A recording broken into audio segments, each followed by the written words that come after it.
Hello and welcome to everyone who is watching the Written Melanin channel. Wherever this day may have found you, I'm so glad that you are here. My name is Chelsea and I write books about Black girls who aren't all that nice, and I'm the owner of the Melanin Library, an online database of books written by Black authors. And today, you guys, I'm here with another bookish breakdown of Their Vicious Games by Joelle Wellington. So, as you guys know, with everything that I do book related, book review related on this channel, this is coming from the perspective of an author, so please keep that in mind as I tell you about this book. So that little disclaimer out the way, let's kind of go ahead and get into this. So I will put all the bookish stats up on the screen for you guys, but the quick rundown is this. The title of the book is Their Vicious Games. It is by Joelle Wellington, and it is coming out on July 25th, 2023, published by Simon & Schuster. It is a YA horror thriller / final girl, and I know that final girl is not technically a genre, but a trope, but you kind of get where I'm going with that. I have an arc of it, which the publisher sent me. So shout out to Simon & Schuster for sending me a copy of this book. I really appreciate it. And to let you guys know, even though I got an arc of this book, it does not influence in any way anything I'm about to tell you about this book. So keep that in mind. As far as content warnings for the book, I will put them on screen so you guys can check them out. But we are talking about death, violence, racism, and misogyny, and a little xenophobia in this book. So keep that in mind, and for sure pick up books that are good for your mental state, I will say. The summary from the back of the book reads, "You must work twice as hard to get half as much." Adina Walker has known this the entire time she's been on scholarship at the prestigious Edgewater Academy, a school for the rich and mostly white upper class of New England. It's why she works so hard to be perfect and above reproach, no matter what she must force beneath the surface. Even one slip can cost you everything. And it does. One fight, one moment of lost control leaves Adina blacklisted from her top choice Ivy League college and any other. Her only choice to regain the future she sacrificed everything for is the finish, a high-stakes contest sponsored by Edgewater's founding family in which 12 young, ambitious women with exceptional promise are selected to compete in 3 mysterious events: the Ride, the Raid, and the Royale. The winner will be granted entry into the fold of the Remington family, whose wealth and power can open any door. But when she arrives at the finish, Adina quickly gets the feeling that something isn't quite right with both the Remingtons and her competition. And soon it becomes clear that this larger-than-life prize can only come at an even greater cost, because the finish's stakes aren't just make or break, they're life and death. Adina knows the deck is stacked against her. It always has been. So maybe the only way to survive their vicious games is for her to change the rules. That being said, you guys, if you would like to read the full description for yourself, there will be a link in the description box below so you can check out the description for this book on the Melanin Library website, which, if you guys know, is a database of books written by Black authors. And if you decide to purchase the book using the link on the website, it is an affiliate link, and you'll be helping to support the Melanin Library so that it can continue to remain a free resource for everyone to use. That being said, I will go ahead and let you guys know right now that I really enjoyed this book, and I honestly thought it was a really solid read. Definitely worth it if you enjoy a good final girl story. I'm not much of a horror girly, y'all know this. I recently got into this genre by reading Delicious Monsters by Lizelle Sandberry. Really enjoyed it, so getting more into it. But this particular book honestly had me locked in. I stayed up until about 4 a.m. trying to finish it because I needed to know what happened. And if you wanted to see the results of me staying up that late, I did go straight into the Melanin chat that day. So I will add a link to that particular Melanin chat in the description box as well, because we talked about this book over on the channel as well, just a little bit. But that being said, let's start with the positives. The things that I really liked about this book, I really liked the hook. One of the things that I talked about even before I finished reading the book is that I really enjoyed how the very first page of the book got my brain immediately like, oh, okay, that's a little different. What's happening? And obviously this is not a spoiler because it's literally the first line of the book. So you can see it on like the Kindle look inside. But the book starts out with the main character, Adina. Her mother is congratulating her on graduating, especially like we know she's at the top of her class or whatever. And she's like, I've lost. The moment my mother hugs me and says that, I know that I've lost. And it's just kind of like, oh, what kind of dynamic are we walking into? What kind of situation are we walking into? Because normally if your mother is congratulating you on graduating, that's a really good thing. That's a really happy moment. And for this character, you know immediately from how it's worded that she is not happy about this. She is not excited about this moment at all. And for me, I really like when stories take something and they kind of spin it and subvert it into something that you're not expecting. So I really like the hook. I like the beginning. And I say that because there are some books that I have read, especially recently, where the hook for the book is not as good as it probably should be. Especially for me, if I'm standing in a bookstore, it's like, oh, it's not bad, but it's not good enough to make me pull the trigger on the book. I feel like if I had read the first page of this book in a store, I would have pulled the trigger on this book because I would have needed to know what happened next. And having read it, I absolutely would recommend it. I don't think if I had actually purchased this book in store that I would have regretted that decision at all. I thought the writing for this book was really solid. That kind of brings me into the next thing that I really liked about this book, and that is the main character. And I say this from the aspect of an author. Adina had a really strong voice as a character, and she is extremely flawed. And I say that as both a good and a bad thing. It's a good thing from the aspect of an author because her character is just really well written. She's thought out. She has things that she wants. She has her own goals. She has things that she's hung up on. She has things that she values, and that comes through in the story. However, there are also things about her character that just really irritated me that I just did not vibe with. But I think that's okay because the point of a well-written character is for them to be well-written. And just like people are people and not everyone likes every person, I feel like characters are like that as well. There are some characters that you absolutely love, and there's some characters where you're like, girl, I don't know about this. And Adina definitely falls into that second half of just like, I don't know. Yeah, Ash is kind of questionable, but when I say that I really enjoyed reading from her perspective because she had her own thoughts and ways that she interpreted things, I really appreciated that. I appreciate that she was very driven, and there is an aspect to her character that I feel like comes from very much being the Black girl, right? The Black girl in a predominantly white space. And it's a very hard thing to kind of explain, especially if that's never been your experience.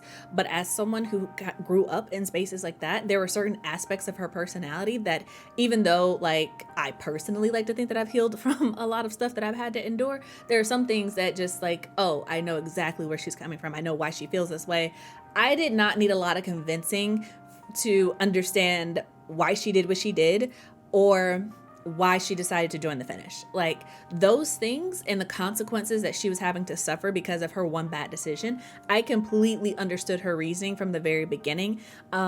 Especially like it says in the summary, like you have to work twice as hard to get half as far.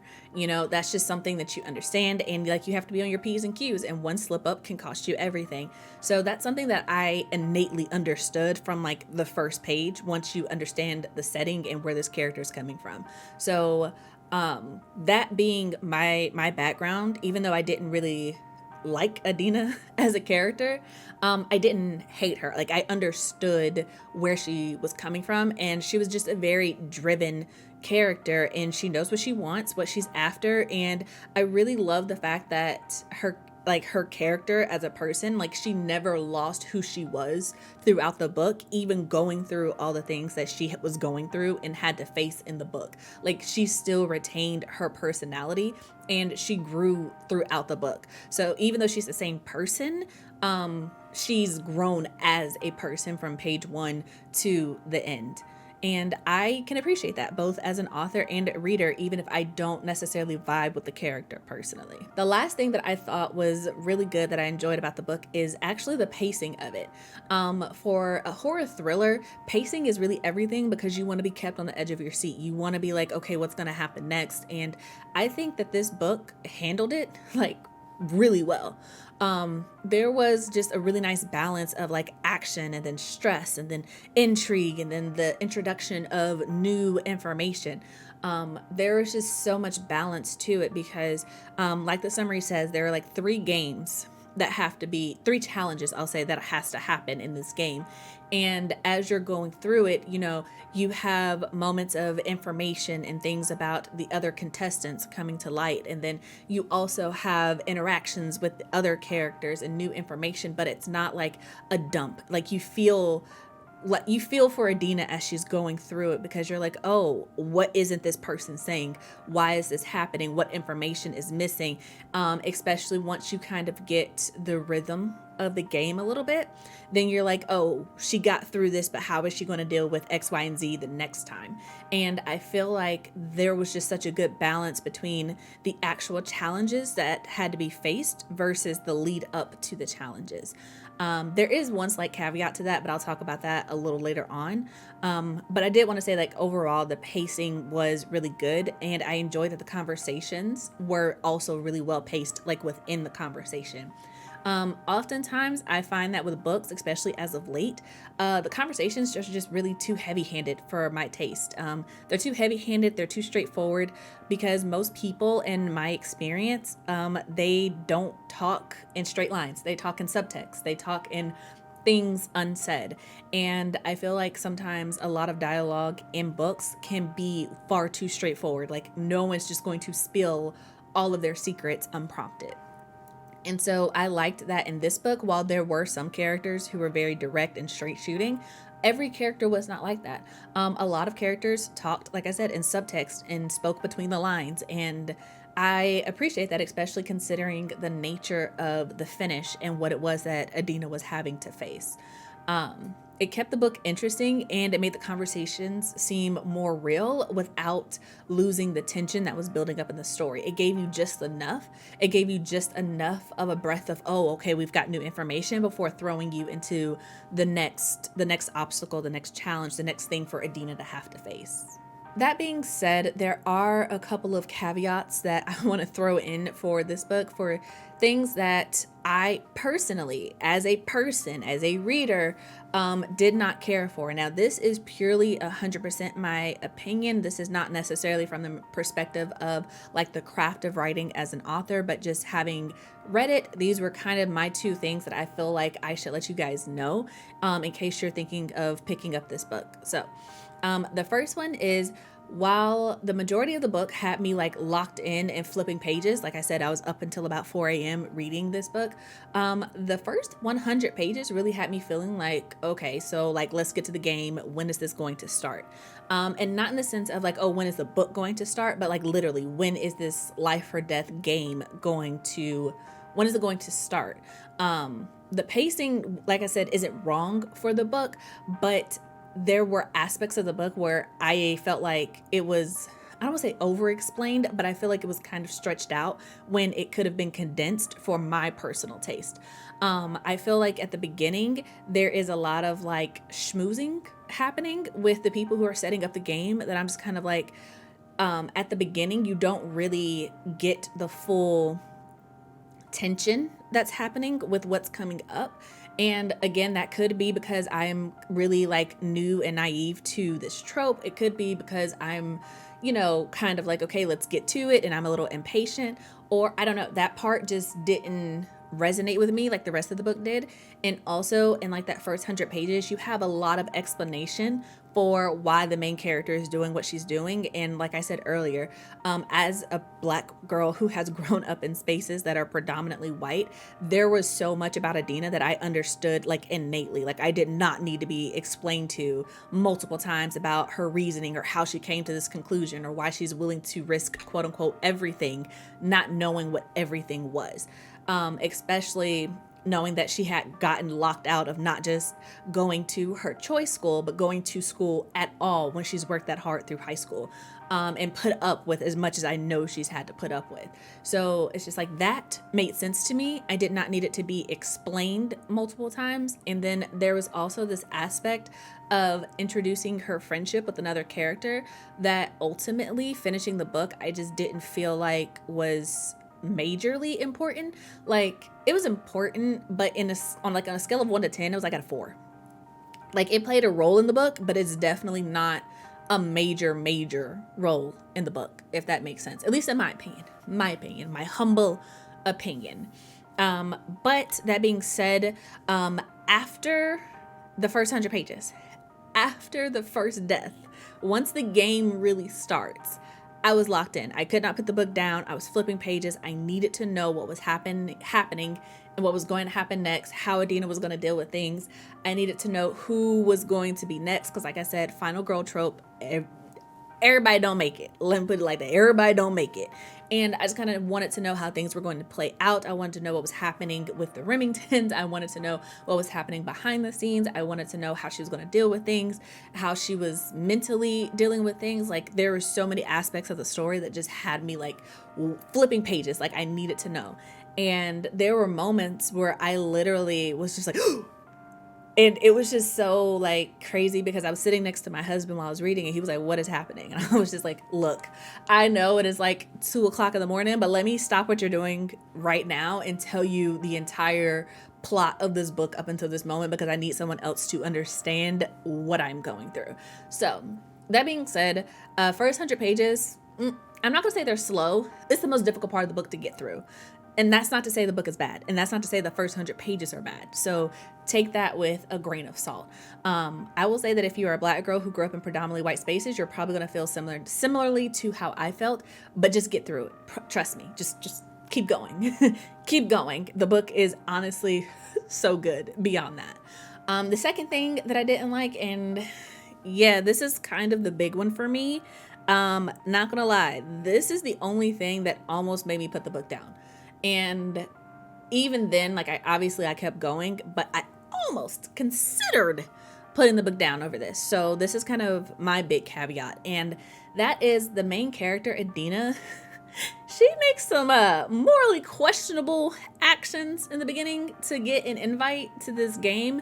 And I'm not saying it wasn't necessary or that it didn't work in her favor or nothing like that, but I'm saying that, like, from my personal moral compass, like my personal moral standards, yeah, nah, I didn't like it. It was cringe. And I was just like, I don't know. So like, I really didn't like Adina in the beginning. It was just like, I don't know.